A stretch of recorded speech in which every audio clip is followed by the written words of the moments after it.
नमस्कार दोस्तों, आप सभी का स्वागत है। आज के इस वीडियो में जीके के कुछ हम महत्वपूर्ण प्रश्नों को देखेंगे जो आपके आने वाले परीक्षाओं में बहुत काम आएगा। ये ऐसे प्रश्न हैं जो आपकी परीक्षाओं में पहले से पूछे गए हैं और आने वाली परीक्षाओं में पूछे जा सकते हैं। देखिए, वीडियो शुरू करने से पहले मैं आपको एक बहुत इंपॉर्टेंट इन्फॉर्मेशन देना चाह रहा हूँ कि अनअकैडमी की तरफ से अनअकैडमी एसएससी चैम्पियंस लीग शुरू की गई है, जिसमें आप पार्टिसिपेट कर सकते हैं। ये बिल्कुल मुफ्त है, आपको कोई भी पैसा देने की ज़रूरत नहीं है, बल्कि आपको पैसे मिलेंगे ही। यहाँ पे आप जीत सकते हैं। तो मैं आपको पूरा प्रोसीजर बताता हूँ। ये जो वीकली टेस्ट है ये 3 स्टेज में होगा। पहला जो टेस्ट है आपका ग्रुप स्टेज 1 है, जो कि आज होगा 23 अक्टूबर को, और दूसरा ग्रुप स्टेज 2 है जो 24 अक्टूबर को होगा, और तीसरा जो है फिनाले वो 30 अक्टूबर को होगा। ये ऑनलाइन एक टेस्ट आपके होंगे, जैसे एसएससी में आपके एग्ज़ाम होते हैं उसी प्रकार के ये होंगे। इसमें आप इनरोल कर सकते हैं। वीडियो के डिस्क्रिप्शन में मैंने लिंक दिया हुआ है, तो वहाँ से इनरोल कर सकते हैं। मैं प्रोसीजर भी आपको बता देता हूँ। तो देखिए, इसमें पैटर्न का क्या होगा, एग्ज़ाम का पैटर्न क्या होगा। जो ग्रुप स्टेज 1 का एग्ज़ाम है इसमें ऑब्जेक्टिव आएंगे, जैसे आपके एसएससी में आते हैं। इसमें टोटल 50 क्वेश्चन होंगे, 30 मिनट का समय आपको दिया जाएगा। जो सिलेबस है आपका वो रीजनिंग और जीए वाला रहेगा, ठीक है। और इसमें नेगेटिव मार्किंग होगी जैसे एग्ज़ाम में होती है। दूसरे में ग्रुप स्टेज 2 वाला जो एग्ज़ाम होगा ये भी ऑब्जेक्टिव होगा। इसमें भी 50 क्वेश्चन ही पूछे जाएंगे, ये भी 30 मार्क्स का होगा। इसका सिलेबस है क्वांट और इंग्लिश, इसमें भी नेगेटिव मार्किंग होगी। और जो फाइनल में होगा आपका फिनाल एग्ज़ाम, ये भी ऑब्जेक्टिव होगा।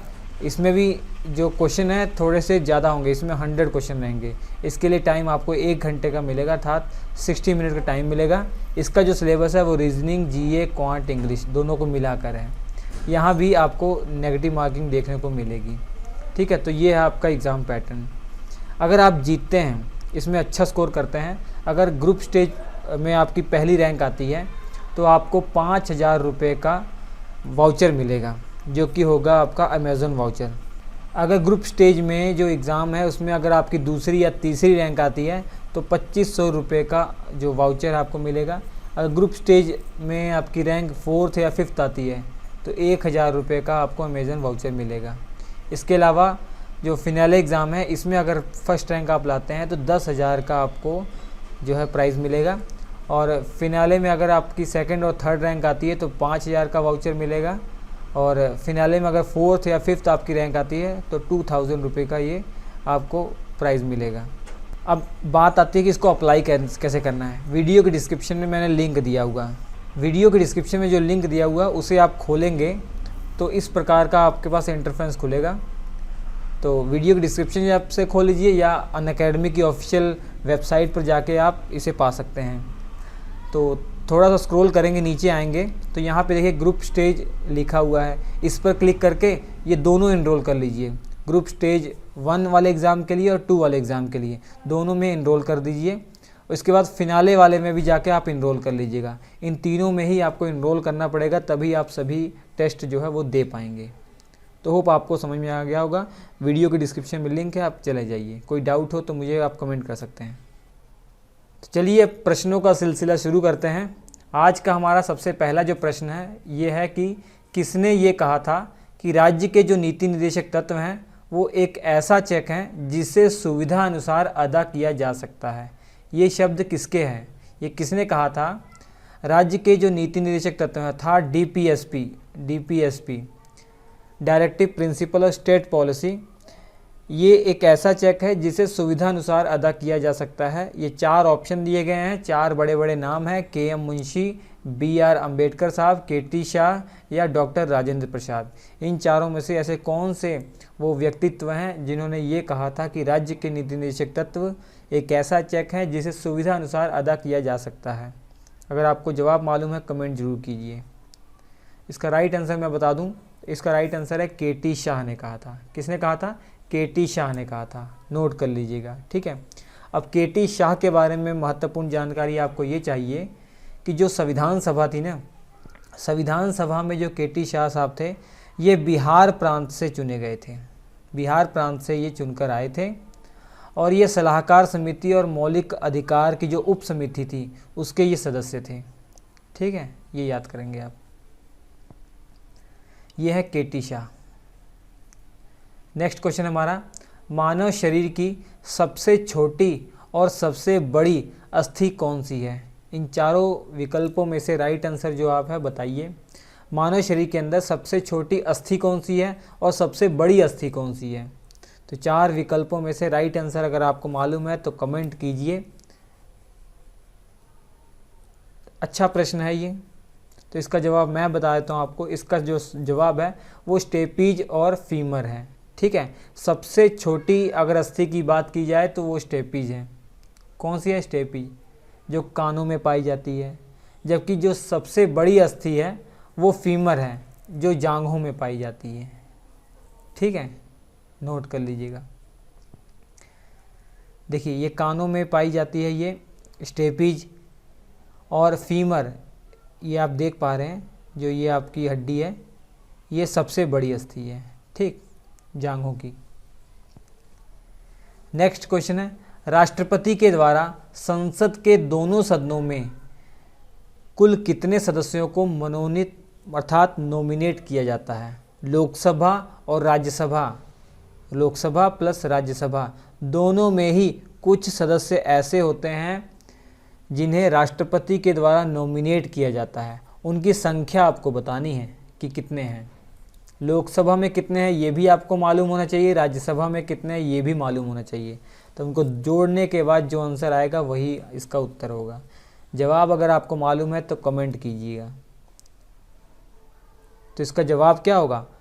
14 इसका राइट आंसर हो जाएगा। ठीक है, क्योंकि लोकसभा से तो 2 सदस्य मनोनीत होते हैं, जबकि राज्यसभा से 12 सदस्यों को मनोनीत किया जाता है राष्ट्रपति के द्वारा।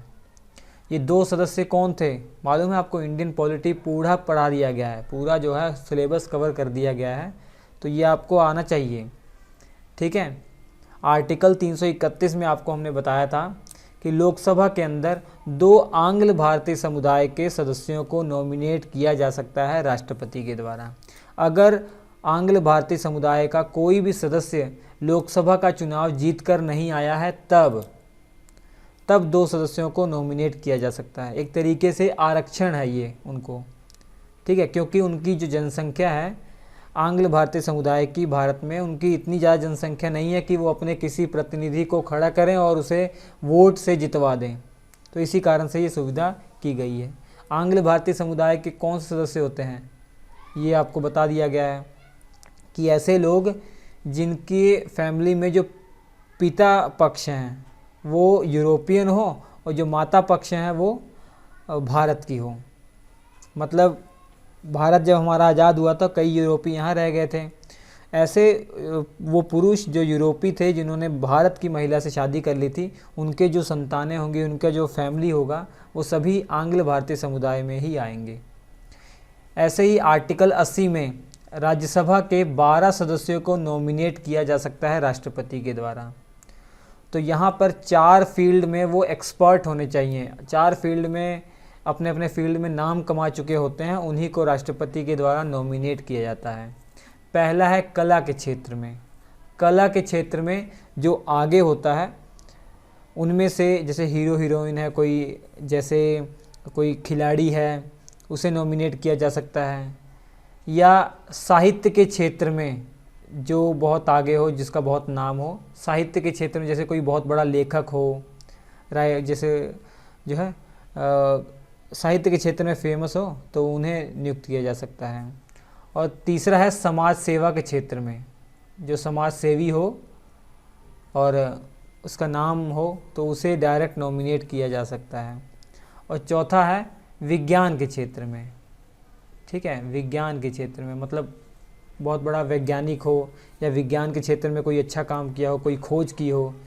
तो ये 4 फील्ड हैं। इन 4 फील्डों में से 12 सदस्यों को नॉमिनेट किया जाएगा राष्ट्रपति के द्वारा। और अगर पॉलिटी आपने अच्छे से पढ़ लिया है तो आपको मालूम है राष्ट्रपति ये जो काम कर रहे हैं ये अपनी मर्जी से नहीं करते हैं। ये अर्थात इनका सौ विवेक नहीं है। ये जो है जो इनकी सरकार है, जो इनकी मंत्रिपरिषद है, उसी की सलाह पर ये काम करते हैं। इसके अलावा नेक्स्ट क्वेश्चन जो हमारा है वो भारत के नियंत्रक एवं महालेखा परीक्षक की रिपोर्ट की समीक्षा करने वाली संसदीय समिति कौन सी है? तो 4 विकल्प आपके सामने हैं। संसद का चैप्टर आपने अगर पढ़ा होगा उसमें भी बताया गया था, और कैग का चैप्टर अगर आपने पढ़ा होगा, कंट्रोलर एंड ऑडिटर जनरल, नियंत्रक एवं महालेखा परीक्षक, इस चैप्टर में भी पढ़ाया गया था। तो भारत के जो नियंत्रक एवं महालेखा परीक्षक हैं उनकी जो रिपोर्ट आती है, जो वार्षिक रिपोर्ट आती है, उसकी समीक्षा करने के लिए कौन सी संसदीय समिति है? इन चारों विकल्पों में से राइट आंसर है तो कमेंट कीजिएगा। चलिए इसका जवाब मैं बता देता हूँ आपको। इसका जो सही जवाब है वो लोक लेखा समिति है। बहुत महत्वपूर्ण ये समिति है, ठीक है। संसद की सबसे पुरानी समितियों में से इसे गिना जाता है। तो संसद की सबसे पुरानी समिति कौन सी है? लोक लेखा समिति। इसका गठन 1921 में ही हो गया था, जब भारत आज़ाद नहीं हुआ था, जब अंग्रेज़ों का शासनकाल था ना, तो भी उन्होंने ये जो है लोक लेखा समिति का गठन किया था, और इसके द्वारा वो कैग की जो रिपोर्ट है उसकी ये समीक्षा करता था, जांच करता था, ठीक है। इसमें कुल 22 सदस्य होते हैं। इस लोक लेखा समिति में 22 सदस्य होते हैं। 22 सदस्यों में 15 तो लोकसभा से होते हैं और 7 राज्यसभा से होते हैं, ठीक है, ये नोट कर लीजिएगा। और वर्तमान में जो कैग हैं वो कौन है? गिरीश चंद्र मुर्मू हैं, ठीक है, गिरीश चंद्र मुर्मू हैं, अभी हाल ही में नियुक्त हुए हैं। और पहले कौन थे? पहले नियंत्रक एवं महालेखा परीक्षक कौन थे भारत के? वो वी नरहरि राव हैं। इनका नाम याद रखिएगा, ठीक है, नोट कर लीजिएगा। टेलीग्राम चैनल जरूर ज्वाइन कर लीजिएगा। @श्री एजुकेशन लिख कर सर्च करेंगे, हमारा टेलीग्राम चैनल आप ज्वाइन कर सकते हैं। नेक्स्ट क्वेश्चन है, समान नागरिक संहिता किस राज्य में लागू है? इन चारों विकल्पों में से आपको बताना है कि समान नागरिक संहिता किस राज्य में लागू है। यूनिफॉर्म सिविल कोड ये किस राज्य में लागू है? जल्दी, बहुत महत्वपूर्ण प्रश्न है ये। चारों विकल्पों में से बताइए ऐसा कौन सा राज्य है जहाँ पर समान नागरिक संहिता लागू है। तो इसका जो राइट आंसर है वो गोवा है, ठीक है।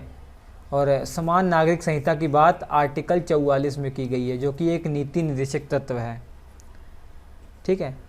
इसी कारण से ये नीति निर्देशक तत्वों में इसी जोड़ा गया, इसी कारण से ये कंपलसरी नहीं है कि हर जगह नागरिक संहिता, जो समान नागरिक संहिता, वो लागू होगी। तो ये राज्यों की इच्छा पर निर्भर करता है। अगर वो अपने राज्य में चाहते हैं तो लागू कर सकते हैं, अदरवाइज़ नहीं। समान नागरिक संहिता समझ रहे हैं कि नहीं? कि सभी धर्म, कोई भी धर्म हो, सबके लिए सेम कानून होगा। शादी का, विवाह का, तलाक का, सभी सेम कानून होगा। नेक्स्ट क्वेश्चन है, एक नाव जल में नहीं डूबेगी जब उसके द्वारा विस्थापित जल किसके बराबर होगा? ये महत्वपूर्ण प्रश्न है, साइंस का क्वेश्चन है ये, फिजिक्स का। इस क्वेश्चन में आपसे एक कंडीशन दी गई है कि एक नाव जल में नहीं डूबती है जब तक उसके द्वारा जो विस्थापित जल है वो किस चीज़ के बराबर नहीं हो जाता कि वो जो नाव है पानी में नहीं डूबेगी। तो चारों विकल्पों में से राइट आंसर बताइए। ये पढ़ा चुके हैं हम, क्रैश कोर्स में आपको पढ़ा दिया गया है, जल्दी बताइए। तो इसका राइट आंसर है नाव के भार के बराबर, ठीक है। ये आर्किमिडीज का सिद्धांत आपने पढ़ा होगा, भौतिक विज्ञान में हमने पढ़ाया था आपको। नहीं पढ़ा तो क्रैश कोर्स वाले फोल्डर में जाइए, आप पढ़ लेंगे। तो आर्किमिडीज के सिद्धांत के अनुसार क्या है, जब कोई भी वस्तु किसी तरल में पूरी तरीके से या आंशिक रूप से डुबाई जाती है तो उस पर जो लगने वाला उत्प्लावन बल होता है वो उस वस्तु द्वारा विस्थापित तरल के भार के बराबर होता है। मतलब जैसे ये वस्तु डुबाई गई है, इस वस्तु के जो इसने हटाया है, पानी हटाया है ना, इस पानी का जो भार होगा, ठीक है, वो जो भार होगा उतना ही इसके ऊपर उत्प्लावन बल लग रहा है। यदि कोई वस्तु तैर रही है तो इसका मतलब क्या है? यदि कोई वस्तु तैर रही है तो इसका मतलब यही है कि वस्तु द्वारा जो विस्थापित किया गया तरल है उसका जो भार है वो वस्तु के भार के बराबर है, तभी वो तैर रही है, ठीक है। जो नाव है वो तैरती है, इसका मतलब क्या है कि नाव का जो भार है और नाव के द्वारा जो पानी को विस्थापित किया गया है उसका जो भार है, दोनों बराबर हैं, तभी ये तैर रही है, ठीक है। तो इसी तरीके से जैसे पानी है ना, पानी में आप एक छोटा सा कोई ईंट जो है का टुकड़ा फेंकेंगे तो वो डूब जाता है। क्यों? क्योंकि इसके द्वारा जो पानी विस्थापित किया जाएगा उसका भार इस पत्थर के टुकड़े के भार से बहुत कम होगा ना, तो इसी कारण से ये डूब जाता है।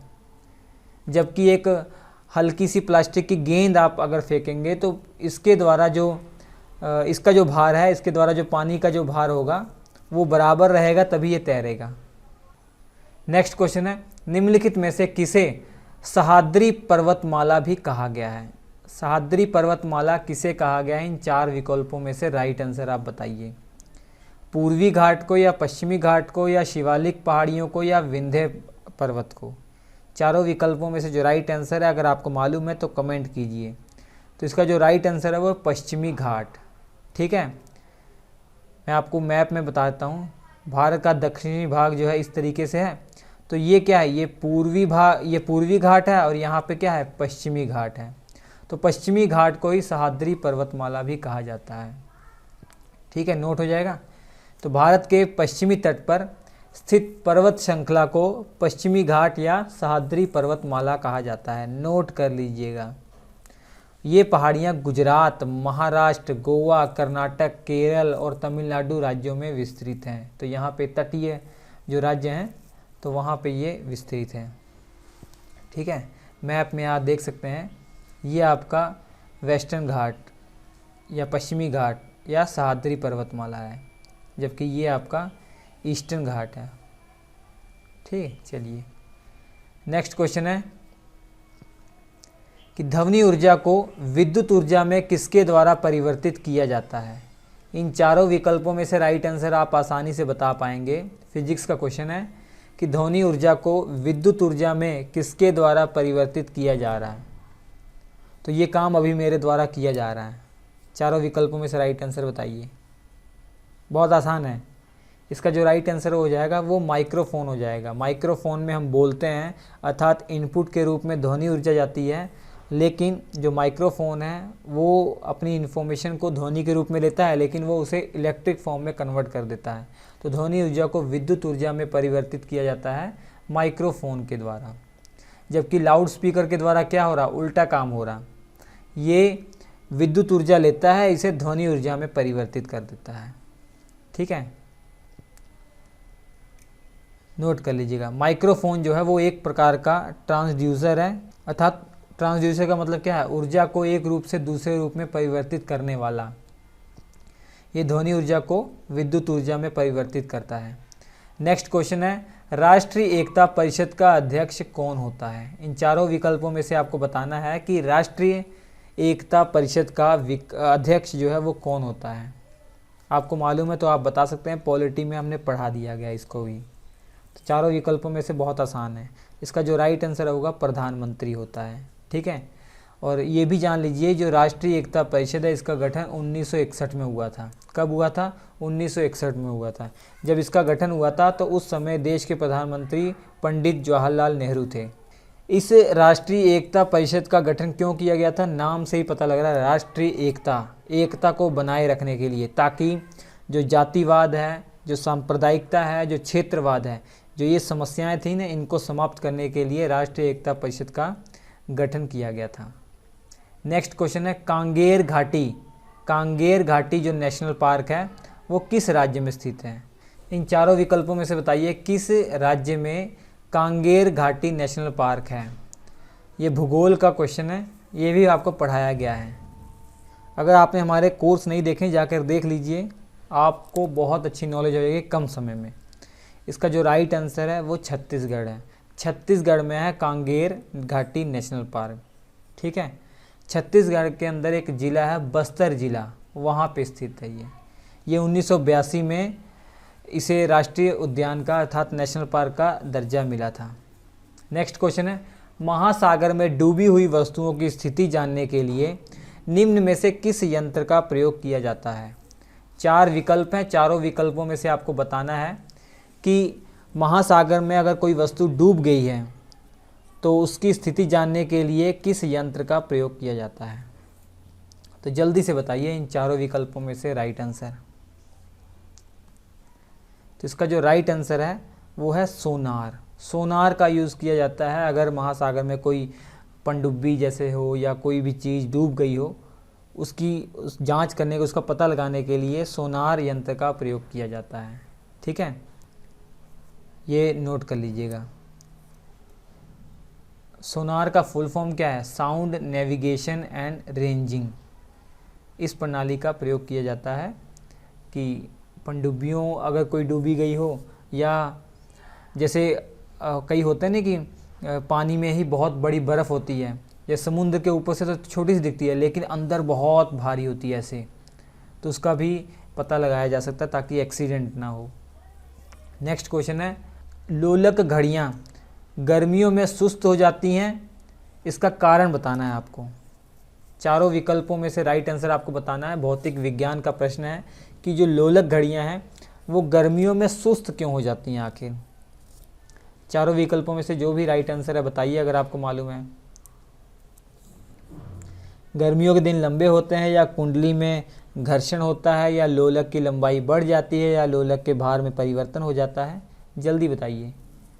तो इसका जो राइट आंसर है, लोलक की लंबाई बढ़ जाती है। गर्मियों में लोलक की लंबाई बढ़ जाती है, इसी कारण से जो घड़ियाँ हैं, लोलक घड़ियाँ, वो सुस्त हो जाती हैं।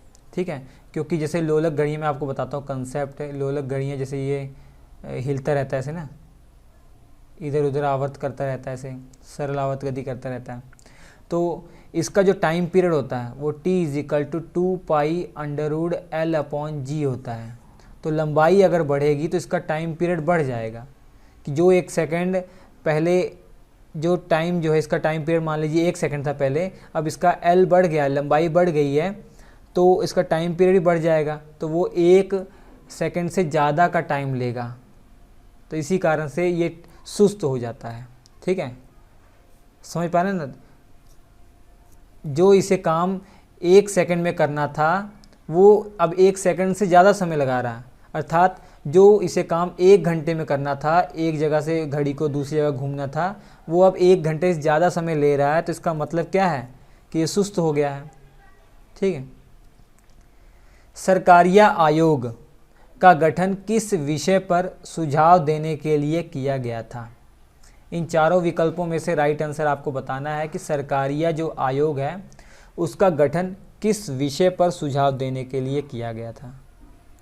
बहुत महत्वपूर्ण प्रश्न है, ये एक चैप्टर ही है, उसमें इस आयोग की पूरा जो है बताया गया, पूरे उसके बारे में बताया गया है, अगर आपने पॉलिटी का कोर्स पढ़ा होगा तो जल्दी बताइए। जिन्होंने पढ़ा वो जल्दी से इसका आंसर बता सकते हैं। तो इसका राइट आंसर है केंद्र राज्य संबंध। केंद्र राज्य संबंध एक चैप्टर है जिसमें आपने देखा केंद्र और राज्य के बीच में विधायी संबंध क्या है, प्रशासनिक संबंध क्या है, वित्तीय संबंध क्या है, ये आपने पढ़ा। तो सरकारिया आयोग का जो गठन है वो केंद्र और राज्य के बीच में जो संबंध की जांच करने के लिए ये इसका जो है गठन किया गया था। इस आयोग का गठन 1983 में इंदिरा गांधी की सरकार के द्वारा किया गया था। इस आयोग के जो अध्यक्ष हैं वो सुप्रीम कोर्ट के पूर्व न्यायाधीश थे जिनका नाम था रणजीत सिंह सरकारिया, तो उन्हीं के नाम से इस आयोग का भी नाम है सरकारिया आयोग। इस आयोग में कुल 3 सदस्य थे, जिनमें से एक तो अध्यक्ष ही थे और 2 अन्य सदस्य थे, शिवरमन, और तीसरे जो व्यक्ति थे वो SR सेन थे, और इस आयोग ने 1988 में अपनी रिपोर्ट दी थी। नेक्स्ट क्वेश्चन है, गाय और भैंस के थनों में दूध उतारने के लिए किस हार्मोन का इंजेक्शन लगाया जाता है? इन चारों विकल्पों में से राइट आंसर आपको बताना है कि गाय और भैंस के थनों में दूध उतारने के लिए किस हार्मोन का इंजेक्शन लगाया जाता है। तो देखते होंगे जो डेयरी वाले हैं, दूध अगर लेने जाते होंगे तो वहाँ पे देखिए इंजेक्शन का यूज़ करते हैं, वो कौन सा इंजेक्शन होता है? चारों विकल्पों में से राइट आंसर बताइए, अगर नहीं मालूम है तो मैं बताता हूँ। तो इसका जो राइट आंसर है वो ऑक्सीटोसिन है।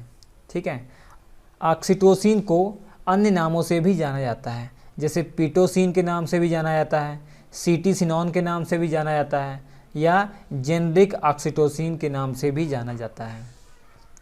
लंबे समय तक उपवास रखने का जो सर्वाधिक प्रभाव है शरीर के किस अंग पर पड़ता है? चारों विकल्पों में से राइट आंसर बताइए। जो लंबे समय तक उपवास रखते हैं उनके किस शरीर में जो है सबसे ज़्यादा प्रभाव पड़ता है? जल्दी बताइए इसका राइट आंसर, कमेंट कीजिएगा।